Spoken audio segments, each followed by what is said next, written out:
Hi everyone, it got really popular now to make tier lists, so I wanted to make one about video games, but I can't possibly rate every game in existence, also not every indie game in existence, but I can rate indie games that I've played, and I've played pretty good number of them I think.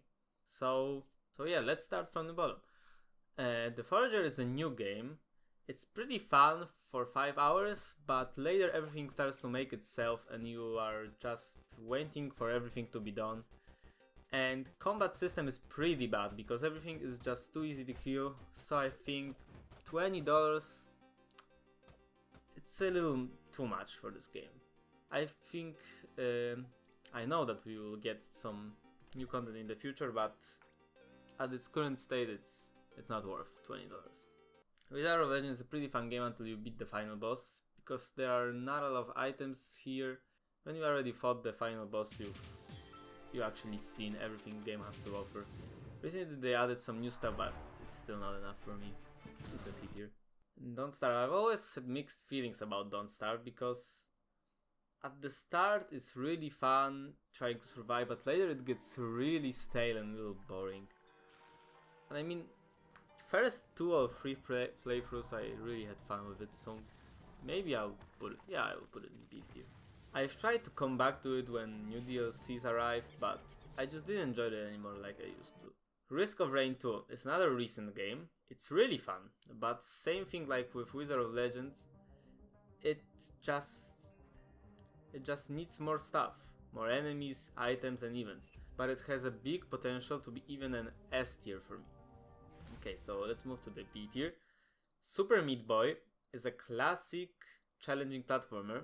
I liked it, but I think I didn't play it enough to fully enjoy it, so it goes into B tier, kind of in the middle. I think a lot of people love this game, I would disagree, but for me it's a B tier. Into the Breach is a really fun strategy game. The only thing that annoys me here are these challenges to unlock new stuff, because they are pretty annoying to do, and sometimes we get into situations that we can't really get out of and we lose a lot of health in the process. But overall, a very solid game, and there are a lot of creative ways to kill enemies, so that's cool as well. Darkest Dungeon is a really dark, challenging RPG. When it works, it's really fun to fight enemies, outsmart them, try to figure out the best team, but sometimes it's pretty annoying when our best character gets sick and we can't use him. Then we have to level up a new one and stuff, and it can get pretty frustrating, but other than that, a very good game. Hellblade: Senua's Sacrifice is the only game here with realistic graphics. Game looks and sounds amazing. You are really feeling like you are going crazy while hearing these different voices in your head. But I just can't play it for longer than 1 hour because my head is just exploding and it could use some better puzzles and combat system. But I know a lot of people enjoyed it more as me, but for me it's just too much. Journey. Journey is a small and fun, journey. Very fun story, but it's a little short and I would like to have a little more game in my game. Firewatch is like the same example. It's also a short story based game, but again there is no much game in here, and ending was a little disappointing for me as well. And the last in the B tier is Super Hot. I have to say it's really fun to kill people in slow motion, but it's really short. I would like to have more of it. Like, my only complaint of this game is I want to play more of it. It's really fun. So we move into A tier here. We have a really good boss rush game, Fury, with amazing music, combat, and that's pretty much all. It's very fun, fast paced, challenging. The only thing here is I would like to have more of these bosses as well. Dead Cells is a great roguelike game with a lot of speedrunning elements, cool events and secrets, and a really cool progression system.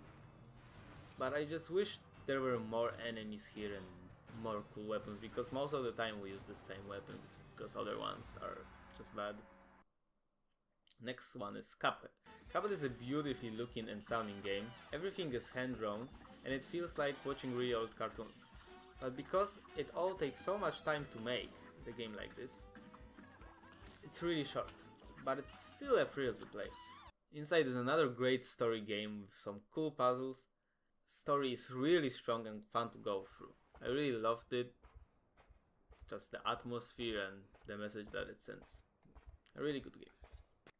Stardew Valley is a game that I have plus 50 hours on, and because a lot of things take so much time here and town events are pretty boring, but other than that it's a great relaxing game with a lot of content, so I still loved it. I thought that farming would get boring real quick, chopping down trees and stuff. Fishing is really cool, I love fishing. And mining is pretty good as well. Characters are interesting, just a really good game. And moving on to the God tier. Enter the Gungeon is a perfect roguelike for me.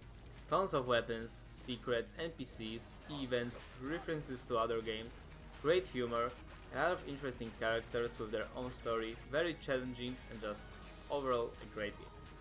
Celeste is a platformer, so it has a really big competition, and Celeste did overcome that competition with its great gameplay, music and new platforming elements that are just keep getting better as you play the game.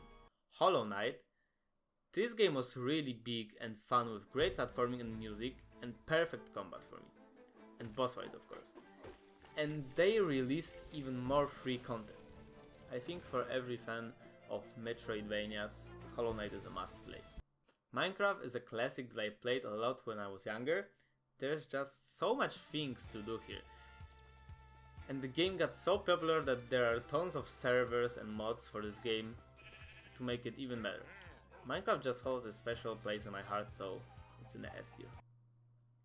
Shovel Knight is another great adventure game, but it's more on the platforming side as fighting, so I like it a little less than Hollow Knight, but it's still a very fun game. I have clocked around 150 hours, I think, on the Binding of Isaac Rebirth, with Afterbirth and stuff. I just love the gameplay, bosses, art design, weird, scary and funny story, and a lot of cool item combos. And last but not least, Undertale. I think I don't have to explain why this game is amazing. Just its humor, story and gameplay are great, and music is just on another level. So that's my indie game tier list. Let me know what would you change, what would you add to it. I'm really interested to hear someone else's opinion on it. And yeah, that's it. See ya.